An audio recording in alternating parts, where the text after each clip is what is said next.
నమస్తే welcome to our channel. Margadarsi financials పై ఉన్నటువంటి criminal proceedings ను కొట్టివేస్తూ తెలంగాణ హైకోర్టు ఉత్తర్వులు ఇచ్చింది. మరి మార్గదర్శి యాజమాన్యం ఈ పిటిషన్ వేయగా ఈ ఉత్తర్వులు జారీ చేసింది. దీనిపైన పూర్తిగా విశ్లేషించడానికి మనతో పాటుగా ఉన్నారు పొలిటికల్ అనలిస్ట్ షణ్ముఖ్ గారు.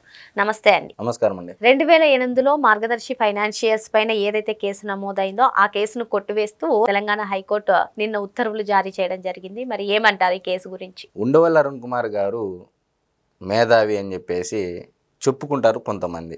సరే, మరి ఆయన ప్రజా ప్రయోజన వ్యాజ్యం కింద వేశాడు అంటే పబ్లిక్ ఇంట్రెస్ట్ లిటిగేషనా లేకపోతే ప్రైవేట్ ఇంట్రెస్ట్ లిటిగేషనా అంటే ఈ రెండూ కాదు, పర్సనల్ ఇంట్రెస్ట్ లిటిగేషన్ అని చెప్పేసి రామోజీరావు గారి పైన అంటే ఆయన యొక్క క్రెడిబిలిటీని దెబ్బతీయడం కోసము 2007లో కేసు వేయడం జరిగింది. 2008 కాదండి, 2007లో కేసు వేయడం జరిగింది. 2007 నుంచి 18 ఏళ్ల సుదీర్ఘ పోరాటం తర్వాత వైఫల్యం చెందారు ఉండవల్లి అరుణ్ కుమార్ గారు. ఇక్కడ రామోజీరావు గారు చనిపోయినా కూడా తన క్రెడిబిలిటీని, నా నీతి నిజాయితీ నిబద్ధత అనేది ఇంకా బతికే ఉంది, నా మంచితనం అని చెప్పేసి ఈరోజు హైకోర్టు సాక్షిగా తీర్పు రావడం అనేది ఒక శుభ పరిణామంగా చెప్పచ్చు. మరొక వైపు అధర్మం వైపు వెళ్ళి తనకున్నటువంటి మేధస్సును సైతం కూడా అధర్మానికి వాడినటువంటి ఉండవల్లి అరుణ్ కుమార్ గారి గురించి ఒక కథ రూపంలో మన ప్రజలకు తెలియజేద్దాం. శ్రీకృష్ణదేవరాయల కాలంలో అంటే ఆయన పరిపాలనలో అంతా బాగా ఉండేది, సామ్రాజ్యం బాగా విస్తరించాడు, అంతా బాగుండేది. అయితే ఒక స్కిల్డ్ పర్సన్ ఉండేవాడు, నాయీ బ్రాహ్మణుడు. ఈ నాయీ బ్రాహ్మణుడికి ఏ స్కిల్ ఉందంటే నిద్రలో కూడా మనకు మెలకు రాకోకుండా మనకు క్షవరం తీసే స్కిల్ ఉంది అతనికి. సో ఈ నాయీ బ్రాహ్మణునికి ఆ స్కిల్ ఉండడం వల్ల ఒకరోజు రాజుగారు పొద్దున పిలిపిస్తే ఇతను కొద్దిగా ఆలస్యంగా రావడం ద్వారా అంతలోపల సేద తీరినటువంటి రాజుగారు అంటే నిద్రలో ఉన్నటువంటి శ్రీకృష్ణదేవరాయల గారికి గడ్డం తీసేసి ఆయన మెలకువ రాకోకుండా ఆయన వెళ్ళిపోవడం జరుగుతుంది. తిరిగి లేచి చూసుకొని శ్రీకృష్ణదేవరాయల గారు అద్దంలో చూసుకున్న తర్వాత ఏంటి పొద్దున నేను పడుకునే ముందర గడ్డం ఉండేది, ఇప్పుడు గడ్డం లేదని చెప్పేసి ఏం జరిగిందని చెప్పేసి అక్కడ ఉన్నటువంటి సేవకులను పిలిచి అడిగితే ఇలా సో అని చెప్పి చెప్పడం జరిగింది.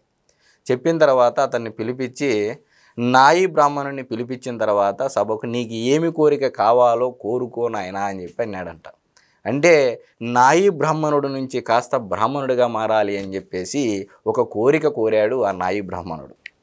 మరి ఈ బ్రాహ్మణుడు కోరిక నెరవేర్చడం కోసము శ్రీకృష్ణదేవరాయలు గారు ఒక సభ విందు ఆహ్వానితులను పిలిపించి అట్టహాసంగా చేయాలి అని చెప్పేసి, ఎందుకంటే ఇలాంటి స్కిల్డ్ పర్సన్ను మనం సత్కరించుకోవాలి, ఆయనకి ఇచ్చినటువంటి కోరిక నెరవేర్చితేనే కదా రాజుగా నా యొక్క పరిపక్వత, ప్రజల్లో ఉన్నటువంటి నమ్మకాన్ని నేను నిలబెట్టుకోగలుగుతాను అని చెప్పేసి అట్టహాసంగా ప్రారంభించాడు.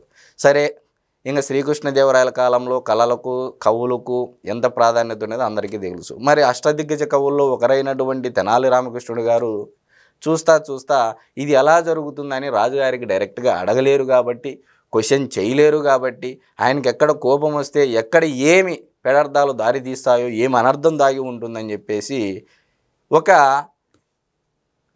ఇన్సిడెంట్ రూపంలో చూపిస్తాడు. సరే, ఒకవైపు అట్టహాసంగా జరుగుతూ ఉంటే మరొక వైపు ఒక బండెడు ఇసుక తెప్పిస్తాడు తెనాలి రామకృష్ణుడు గారు. బండెడు ఇసుక తెప్పించిన తర్వాత ఒక ఎలక, చనిపోయినటువంటి ఒక ఎలక మీద ఇసుకేసి రుద్దుతూ ఉంటాడు.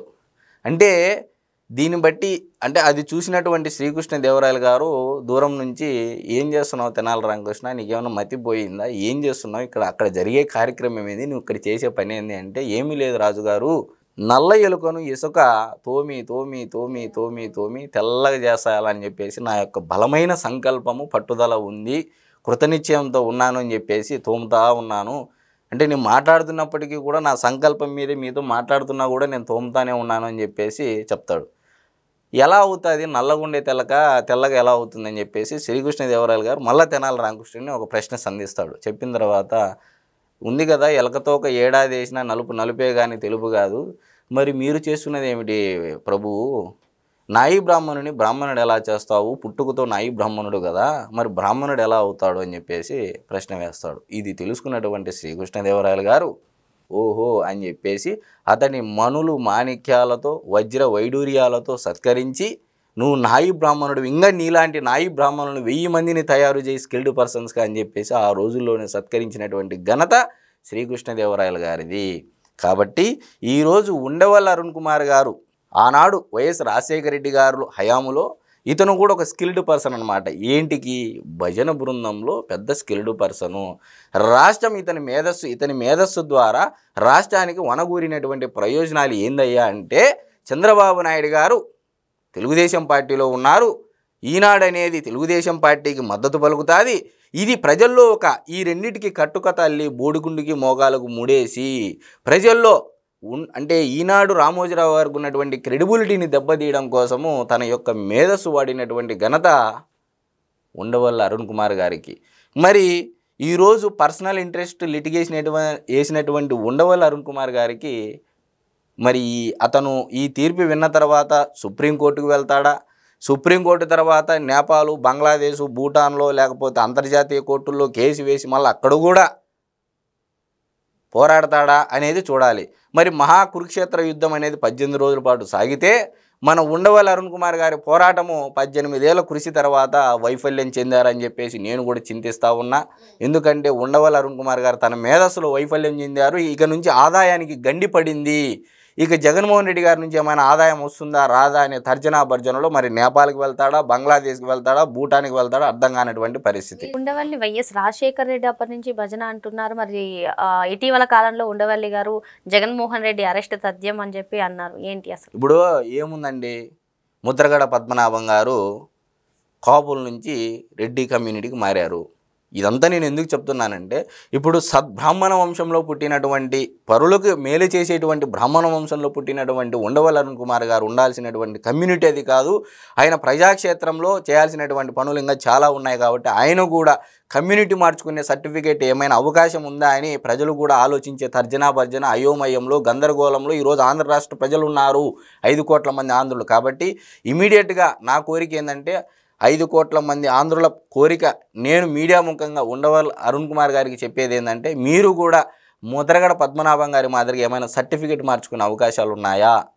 మీరు ఏదో ఒకటి తేల్చేయండి. ఎందుకంటే మేము మీ యొక్క మేధస్సును మేము కోల్పోతున్నాము. ఇప్పుడు నేపాల్కి వెళ్తారా, బంగ్లాదేశ్కి వెళ్తారా, భూటాన్కి వెళ్తారా, లేకపోతే ఎక్కడ ఏ కోర్టుకు వెళ్తారో మాకు అర్థం కాని పరిస్థితి.